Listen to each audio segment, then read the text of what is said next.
I'm Aryeh Schwartz, along with my co-host, Rachel Galligan, and welcome to the WNBA Insider Show.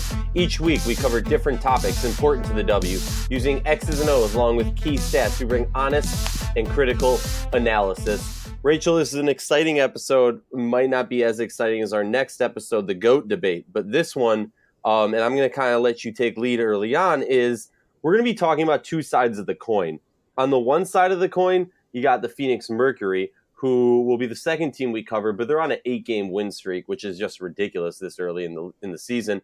And then we got a team that was on top of the mountain, kind of king of the mountain, who has been knocked down with a 3-game losing streak, the Connecticut Sun. Rachel, initial thoughts on Connecticut? Initial thoughts on Connecticut. Well, I think there's a lot to kind of take in here, but nothing that is too worrisome, in my opinion. There's a few things that I think we're kind of seeing right now. My first point being that we all know this is a condensed schedule. What's happening this season is tougher on these women and these teams having to play the volume of games they're having to play in a short amount of time. Not to mention, you run into some very, very difficult road swings and difficult travel, which are taxing on your body as well. Now, the good news is for these teams is everybody has to face that. Everybody has to play that type of schedule where it's condensed and each week, some teams have an easier week than other teams have. But I think what we're seeing with the Sun here is, they started out hot. They started out great.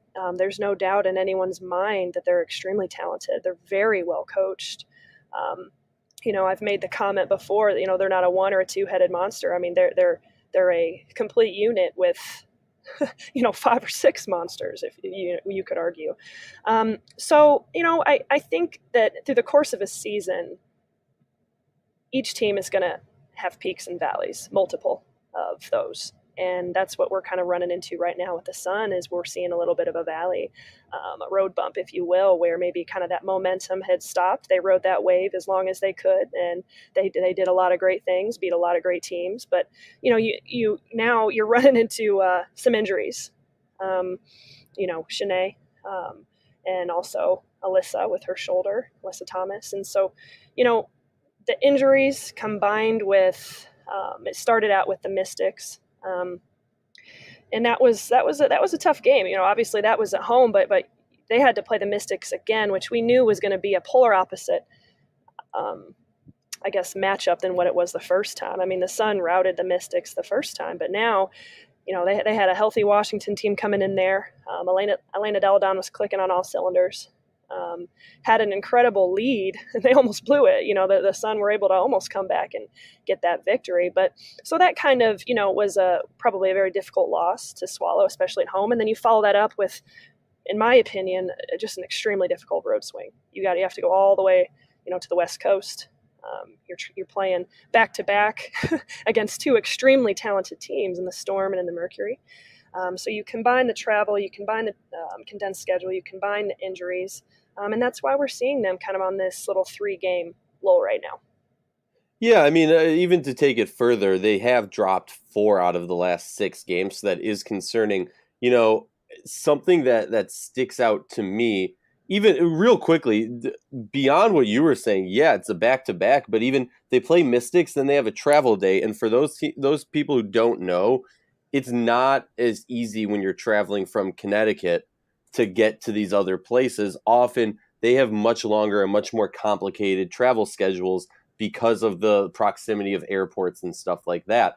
So not only are they playing the 13th, then they have one day off, kind of. It's travel day. They play on the 15th, and then they play on the 16th. So like that, I mean, even tenfold what you're saying. But something that's interesting to me, I know we spoke about this, was, and not to knock anything, but slightly easy schedule to start the season. They start, I won't look at preseason because they do have a couple good games there against Sparks and Wings, but they start the season against the Aces.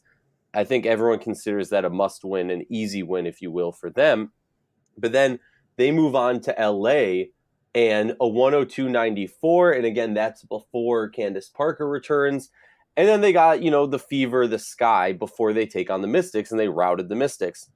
Do you think that, it's hard to compare the Mystics Suns games because the first game they just dominated them on all aspects, beat them 88-64. In the next game, the first half of the Mystics looked like a revenge ploy. I mean, like everyone was on fire. They weren't missing. They were just doing everything right at every moment, like a 29-point lead. Is it as simple as saying, that Mystics are going? It's a different. Talk to me. I guess this. Talk to me more about why you say it's a different Mystics team from that second game to the first game, or the first and second game. I think the Mystics hit a lull earlier in their season. They had their own set of injuries. Elena was out. They had a few others, that were out with, just some illnesses, some kidney stone type things that, kind of really altered their momentum that they had going into the season. They started out 4-0, and then they hit a lull kind of quicker than what, even the Sun are right now, you could argue. So I think when they played the first time, it was a different look. It was a different, the Mystics were just in a different, probably a lower position. I think we would all agree that the Mystics were not at 100% when they first played each other. And that's really the difference. Now, you want to sit here and say, well, were the Mystics at 100% in the second matchup? Definitely were a lot better than what they were the first. And, I had the chance to talk with Kurt about that, and he knew that, and everybody around that knew that, hey, guys, we did this to them the first time. I think everyone knew it was going to be a different look. Elena is back. I mean, I can't talk enough about how much she impacts the game on both sides of the basketball. That completely changes your game plan. That completely changes your strategy. That completely changes everything and how you approach a game for the Sun. So just having Elena Deladon back in that second game, not to mention, she completely threw the Mystics on her back when they were trying to give it away. She completely threw them on her back and just powered through that. I mean, she was like superwoman capacity, I wanted to talk about that for a moment because often if you follow sports or follow basketball, there's a lot of hoopla talk about the Michael Jordan fever game, right? Mm-hmm. Elena Deladon, when is she going to get that respect of, I mean, I don't know how healthy she was. She obviously played a game before this and then came in and played the Connecticut game. But, I mean, she's not 100%. And like you said, she put the team on her back. Can you speak about that a little bit? I mean, I was just blown away. Well, we're getting ready to have this debate about the greatest of all time, and I'm still up in arms about who I think, whether it's all time or currently, whatever that may be. I've got an argument from one of my angles about Elena. In my opinion, she is always been someone I've looked at as, man, she is just different. She brings a different skill set, a different mentality to the game that is just so incredible. I mean, she has the capability to be the greatest player in the league right now, and she shows it in flashes, and it's moments like that where it really shined through in that game what she's capable of doing, and single-handedly down the stretch took control and did what she had to do to literally will her team to that victory, with having an entire Sun team fighting back and throwing everything they can at them in that second half. And I mean, Elena, I think the biggest not knock, because it's unfortunate, but she runs into the question of her health, the question of, can she play long periods of time without having to be out or getting sick or something happening. It's unfortunate, but I think if we could see her kind of remain healthy and remain on that page and continue to, just have a little bit of consistency, then I think we would hear more people talking about her in that light. That's not to take away from the fact that, I think I speak for a lot of people that would agree she should be in the topic of discussion of one of the greatest playing right now. And she showed it. She's proven it. She's proven it time and time again. She proved it when she was with the Chicago Sky, and really definitely that last game. And so if she can remain healthy and continue to have those moments and put that team around her playing at a high level, then I think that's when she can start getting a little bit more consistency from her playing standpoint, her health standpoint, and also just in the conversation of being, one of the greatest. I agree with that. I mean, her and Candace Parker, their ability to really play any position just boggles my mind. I was live when the Sparks took on DC in DC last week, and it was so impressive to see these players who literally have the skill set to do whatever they want on the court. And when they say it's my time to shine, it's kind of just like, it's like there's nobody else in the stadium. They are just, it's poetry in motion. But back to Connecticut, before we get sidetracked too much, I want to talk to you about something that's been a topic of discussion on this podcast since before you've even come on. Connecticut is the multi-headed monster, the Medusa, if you will. You cut one off and another one grows back. I don't know if that's the proper reference, but Connecticut, in my mind, has always lacked that go-to scorer. They have everybody on the team. JJ can score if they need. Shanae can, Alyssa Thomas, Courtney Williams, Jasmine Thomas. And then I'm not even getting into the bench because this could take us forever. What is your thoughts on this? I'm going to propose something to you. This team needs that one go-to scorer for when the clock's ticking down that they know can just create their own shot. And I've seen a lot of things from Courtney Williams that, to me, voices, and if you saw my tweet a few weeks back, I kind of went in on that and got a lot of respect and a lot of hatred for it. But Courtney Williams, to me, is that player that needs to take the leap this year if Connecticut's really going to jump to a title contender. Because I'm not talking about a one-and-done game. I'm talking about a series where you need someone who can consistently produce at times of need. I guess I look at it a little bit differently. And there's probably many people that will disagree with this because, no, they don't have the superstar, the Brianna Stewarts, the Elena Delle Dons, those types of Maya Moores, the people that we're talking about here. They don't have that. But I would almost argue in some capacity that model, not that it's necessarily a model, but that in itself is not enough to go win a championship. I guess I err, and maybe it goes back to my college coaching experience. I've seen a lot of teams, and the teams that have had the most success, and I guess I speak with both, especially with what the Connecticut Sun are doing right now. The teams that have the most success and have the ability to go win championships are the multi-headed monsters, because at any given night, it's anyone's given night. And it's more of a well-rounded approach. It's more of a you don't know who's going to go off. You don't know. Your game plans can change because anyone's got the capability to have a great night. And so defending them is extremely difficult. And that's why they're up at the top of the league in terms of what they're scoring and what they're doing offensively. They're still leading the league in scoring. They're averaging 90.5 points a game, and that's not because, well, they've got, one or two people just going at it. They've got a bunch of people. I mean, right now, you've got just barely, you've got four people averaging double figures, and you've got two others that are just on the brink of averaging right at about 10 points. So again, in my opinion, and some people might agree with me, I think that multi-headed monster,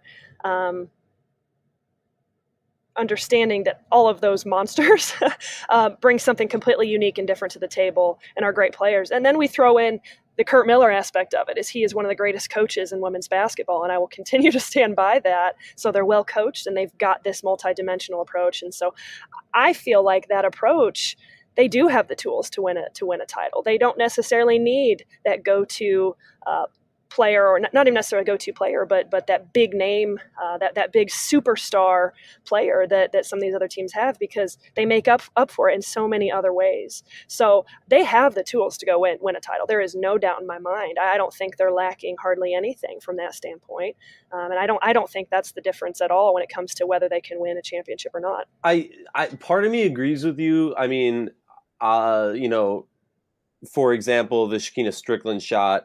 They have people, like everybody on their team can make that last second shot if need be. I mean, Strickland's not a starter. Obviously, there's an asterisk because she was a starter and can be a starter. For me, it's I want one of their players to really show me that one-on-one scoring ability to really do that. And that's what I'm seeing from Courtney Williams. Her pull-up shot is just mind-blowing. And I can't stress that enough. Just mind-blowing.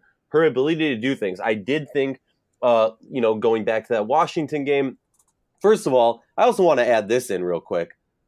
I still look at it as the greatest comeback of WNBA history. I don't care they didn't win the game. They were down 30 points, and they came back and took a lead.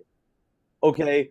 To me, they made the comeback, and the comeback was a wash. All right? They made the comeback. So they made the greatest comeback, and then they lost the game. Two separate things. That's the way I look at it. I know I'm crazy. I know I'm wrong, but that's fine. No, I don't think you're crazy at all, and I don't think people necessarily have talked about that enough. What that comeback shows, what that comeback means, what that comeback means. Just from them, do you know how difficult it is as a competitor to be down that much? I don't care how competitive you are. I don't care how bad you want something, to be down that much, and as a collective unit, not be deflated or even subconsciously have something taken out of your sails and not just throw in the white flag, even subconsciously. And so that what they were able to do in that game was incredible in that second half. I mean, it truly was. Now, what they ran into was Elena Deladon, a superstar who really just willed her way to the end. I mean, you give that game another 5 minutes. I mean, it's very possible, and probably very possible, that the Sun had the momentum that they were going to win that thing. So, that comeback was tremendous. It truly was, and I think it speaks volumes to the mentality of this team, the coaching of that team, and what they truly have and what they're working with. And so I think, you look at that comeback, and although in the win column you see an L, but if you dissect it a little bit further, it just makes you even more impressed what the Sun are able to do, the tools they've got in their repertoire, and kind of the way Kurt Miller's coaching them right now. And so I'm not worried about this 3-game lull right now. I'm really not. I think I'm not trying to make excuses for anybody, but they're just facts. They are cold, hard facts about the travel, the injury, the things that each team are going to run into at this point in the season. That's something. It's the adversity that each team's going to face, and we're seeing that right now with them. But it will be interesting to see how they respond from it. Now they've been able to be home for a few days to recover. Have an off day on Monday. They get some time to, recover their bodies, hopefully get a little bit healthier. I think it's still going to be determined as to the status, of Shanae and AT for Friday. But, as big of competitors as they are, if they can play, they will. And here's another interesting thing, that Sun are going to the Dream, and the Atlanta Dream are an interesting team because they were the first team to kind of knock off the Sun. Nikki Collin was on Kurt's staff. She understands his philosophy more than anybody in the league right now, and how to beat them. So this game Friday is going to be very interesting to see how they respond from this, how they respond from this week, how their bodies respond, how the health, the rest and the health, all of that. Not to mention now a big test and going to play the Atlanta Dream, who was the first team to really take them down when they had that. And momentum. Then even on top of that, I mean, just looking at their next 4 games, they play the Fever twice, who, hey, they got their first win, so watch out. They might be streaking. But they take on the Dream so they can get some. I mean, they're taking on 2 teams, or 1 team, the Fever, twice, that they should win both those games on Sunday and Wednesday. And then sprinkled in there, you play the Dream, who beat you last time. So now you have your opportunity to get revenge, and then you play the Mystics again, and you get that opportunity to get revenge again. So, I mean, I think we're going to learn a lot more about this team. Not to say that we haven't learned a lot, but we're going to learn a lot more. Can they come back similarly to what the Mystics have done and beat teams that have beaten them? And that says a lot to me. Also, something that hopefully we can get Kurt on the show sometime soon, because I would love to talk to him about what it takes when you go up against somebody who worked so closely with you for so long, how much of your game planning changes, and how much of it is chess games that, I typically do this, so Nikki thinks I'm going to do this, so I'm going to do this, and all that craziness, right. Because I don't think enough people give credit to the game planning that goes into this league. Right. No, you're exactly right. And that's it's not a disadvantage, but Nikki knows everything about the Connecticut Sun. She knows how they work. She knows her players. She knows his philosophy. She has spent countless nights, all-nighters, talking X's and O's with Kurt. And so it's very interesting. I'm very fascinated just with when those two play each other. It's interesting to kind of see how that works. If I had to guess, prediction, I feel that the Sun will get revenge. They'll go down to Atlanta. They're going to be clicking on more cylinders than what they were before, they can get that win. You go up against the Fever, which, you got to think you've got to get those wins. And the Mystics, coming back to kind of the Mystics point, we've seen these teams play each other, and they were two very extreme cases from, polar opposite teams from a Mystic standpoint playing each other. So for me, this is kind of I guess maybe the tiebreaker, if you will. I'll be interested in that matchup in DC, assuming hopefully both teams are healthy and feeling, 100% or as close to it as possible. That's going to be a great one. And like you said, we're going to learn a lot about them as we have thus far. But, they've proven what they're capable of doing. And you give them some time to rest, to regroup. I would not be surprised here if we see them just go on another complete 4-game winning streak through this stretch. I wouldn't either. Now, moving on to our second team of the day, the Phoenix Mercury, a really interesting team, a team that as much as they have their issues, they're on an 8-game win streak. And just to give you an idea of who they've played in this win streak, all right, so they lost to the Mystics 103-95 on the 30th. Moving from then, they have been a machine. They move on, they beat the Lynx. They move on, they beat the Dream. Then the Liberty. So, the Lynx, you can say what you want. The Dream and Liberty, they definitely should be winning those games. Sky Aces also. So they do have kind of a lull of, I don't want to say easy games, but games that they definitely should be winning considering who's on their roster and how they've been playing. But then, here comes the interesting part. Beating the Wings and then beating the Sun in a really good game. And now they're the hottest team in the league right now. The Mercury are a team that, for me, it boils down to a few things. And this is going to sound like I'm just listing off names and that's why they're doing good. But I'm just going to break this down and then Rachel pop in or cut me off at any point to add in your 2 cents. Diana Taurasi is playing prime basketball right now. And she is playing Diana Taurasi prime. She's logging in 30 to late 30 minutes. So she's getting an insane amount of minutes in the game, which is something that they struggled to do over the past 2 years with her. And now she's getting it and she's producing. I think her worst game so far was against Washington in that loss early in the season when she only tallied 9 points, only took 3 8-pointers, but more importantly, she only made one. That was by far one of her worst games this season. But then you move on. Brittany Griner is doing Brittany Griner things. The two people that, to me, have really solidified this team and kind of going under the radar, and we talked about this last week, Rachel, Duana Bonner has been playing on. I'm just going to say this, and I don't feel stupid because I'm looking at her stats, MVP-style games. She has just been dominating. I call her the Slim Reaper because that nickname has no kinship to anybody right now. And honestly, that's what she's doing. She's just going around, knocking down buckets, stealing the ball, playing amazing defense, and she's been very quiet about it. Every time people have talked about her, it's been about her as a comeback player, not her as just an amazing player, and that really frustrates. And then finally, Brianne January has been such an important piece to this team. So important, and that trade is just looking better and better for them.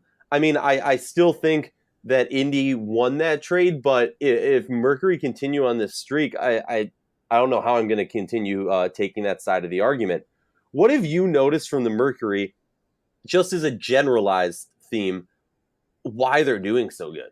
I don't even know that I could necessarily answer that because it's actually, it's very incredible what they are doing. And the interesting part is, that they've played so many games. And they're playing them in the same time frame that everybody else. So they've played 13 games, whereas LA's only played 10, whereas the Storm have only played 11. Connecticut Sun have only played 11. So they're playing a lot of games too. And so you would think, my gosh, when are they gonna get a chink in their armor? When are they going to kind of start to break down a little bit? But I'm looking at the schedule. I can't see anybody else right now that's played as many games as they've played, which is an interesting thing to think about because we're talking about this condensed schedule. We're talking about injuries. So I think some of it probably is a little bit of luck. I think, knock on wood, they've been able to kind of, remain healthy. I think they're hitting a wave right now that is it's dominant. It is dominant, I think. But to think that this is going to maintain through the rest of the season is probably a little bit unrealistic. Is it possible? Yeah. But to maintain this level of play that they're at right now is going to be, against everything I'm saying in terms of each team hitting a lull and hitting kind of a downward spiral. I've got to believe at some point they're going to hit that, just like every team is facing right now. We've seen it with the Mystics. We've been talking about it with the Sun. And so now with the Mercury. I think it's gonna be interesting with them playing the Lynx on Friday, don't you think? I think that's a big time matchup, especially with, kind of with the Lynx right now. They had that little week they called it a mini training camp, and they came out in dominant fashion, did what they did against the Liberty, and so. I think that game's going to speak a lot about where the Lynx are at. It's going to speak a lot about kind of how is it that the Mercury are maintaining this level of play. But for me as a basketball coach, you're looking at this and just what we're seeing. Brittany Griner is playing, some of the best basketball of her career. She's completely dominant right now. She's right over 20 points a game. You got Diana Taurasi, arguably the greatest of all time in many, many people's minds, is playing some of the best basketball. We're going to debate that later this week, Rachel. Come on. Me. I'm just going to play devil's advocate with everybody. But Taurasi's playing extremely well. The Brianne January I'm not going to call her the X factor, but you bring in a veteran guard who's poised and who's experienced, and she knows how to play with a dominant inside presence and a dominant player on the wing. She knows how to get that ball, get the ball where it needs to go. But it is so hard to play against teams who have such a dominant inside presence and such a dominant outside presence. The ability to stretch the floor, the ability to game plan against that is so hard, because who do you take away? And not to mention how defending Griner just within itself is nearly impossible to some people in this league, and the different game plans that have gone into what's the best way to guard her. Well, if you focus on that, then that opens up Bonner, and that opens up Taurasi, and that opens up, Sancho Little, who's been playing very well too. And so they are a machine right now, absolutely a machine, and they've got some of the greatest players in the league right now playing some of the best basketball that they've played in their careers. And that's why you're seeing this 8-game win streak. That's why they're doing what they're doing. I think, they've been able to remain healthy. But they've also proven, hey, we're going to go on the road and we're going to be dominant on the road too. So I don't know that, we're talking about it enough or whatever, but it's very incredible what the Mercury are doing right now. But I will stand by what I said. There's going to be a point in the season where they hit a lull. Everybody's going to. So they're playing great. They have to be in the topic of in contention. They have to.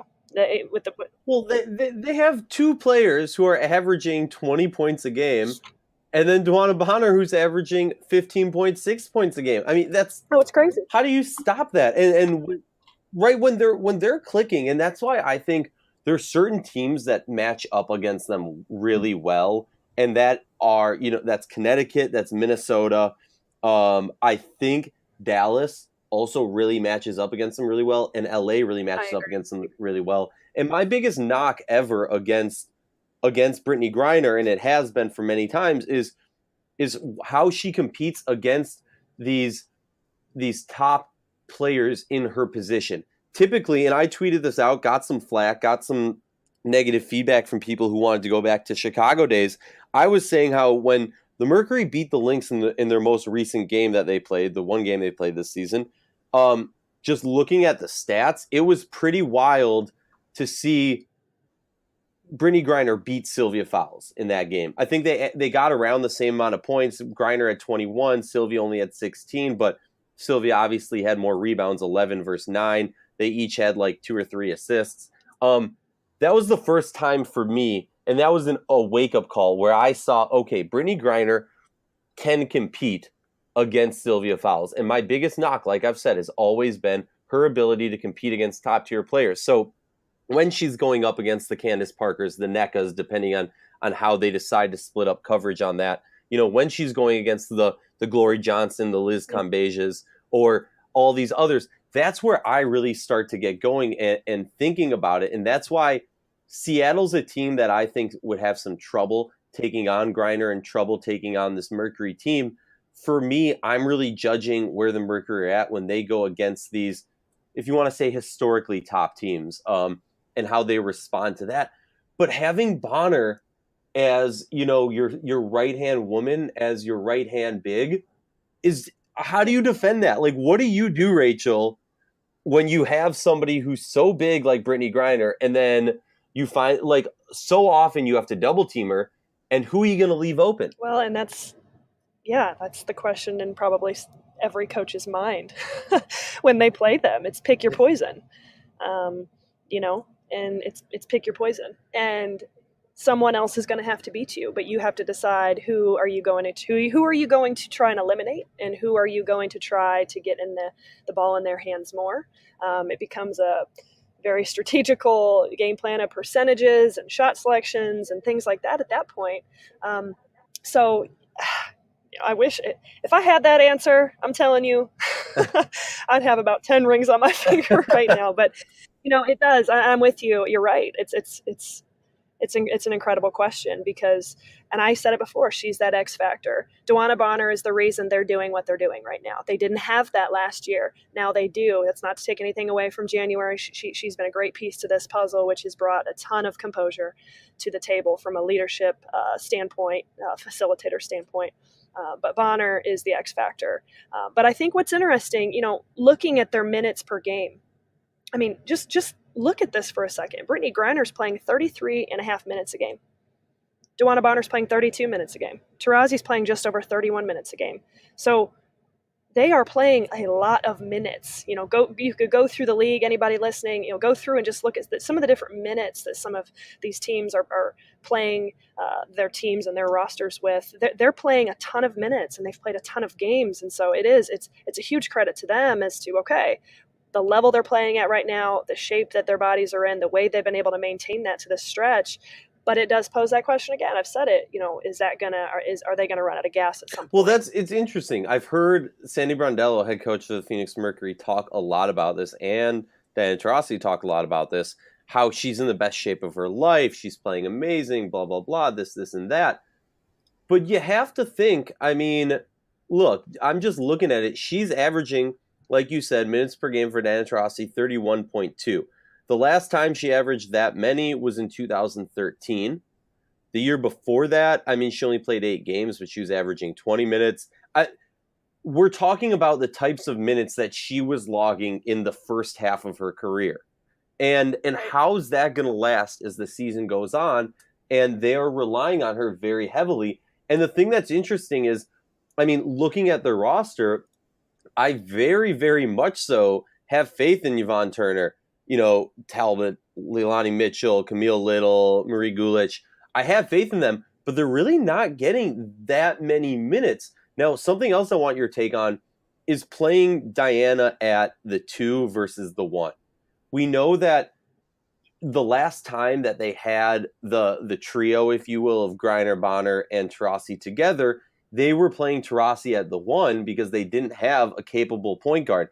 Then they tried to bring in D-Rob last season so they could push Taurasi to the 2 so she can, be more of a focal point on their offense, less of a shot caller on their offense, if you will. Can you just talk a little bit about what that does to Taurasi as part of her game? Well, just from a coaching standpoint, it definitely alleviates a lot of, I don't want to say effort because that sounds negative, but it takes a lot away from her. How difficult it is to have the ball in your hands that much, to be doing what it takes as a point guard that is required. It's extremely difficult. And I think that's a great point you brought up. I think that has helped them in their favor tremendously. And as a direct result as to kind of how she's been able to kind of play off the ball a little bit. And I'm not saying maybe I am saying rest a little bit, if you will. Being able to not necessarily have to have the ball in her hands and that type of taxing effort that is required from it. Now she's able to be in a different position where she can be at the 2 and the ball's not in her hands. And that helps her. That helps her from a physicality standpoint. That helps her from an energy standpoint. That helps her be able to do what she's doing right now. And that's a great point that you brought up. It's interesting. And right before we close out this episode, because we're kind of running over on time, something that I'm looking at on the flip side, like I said, based in DC, I was at the Sparks DC game this past week, and speaking to Brian Agler, head coach of the Sparks, after the game, I asked him something that has always been one of the most intriguing things about any player in the WNBA has been Alana Beard's defense. And the way you described it just now about Diana Taurasi's offense, I'm seeing a lot of similarities with the defense and how Beard's used. I was talking to him and I said, how do you decide who she goes up against? Because obviously size is a factor. Their best player on Washington is EDD.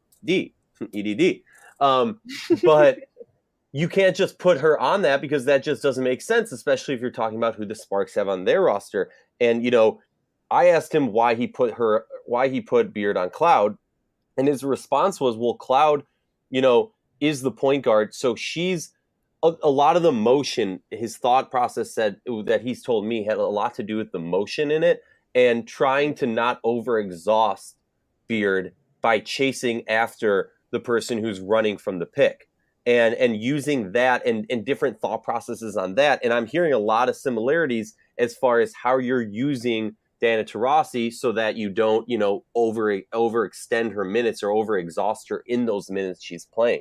That's exactly right. And it's a direct correlation. So it all comes down to, like you said, overextending that level of exhaustion, what it takes. How can you, to the best of your capability as a coach, maximize that player's energy levels on and off the ball? What's the best position that you can have them in?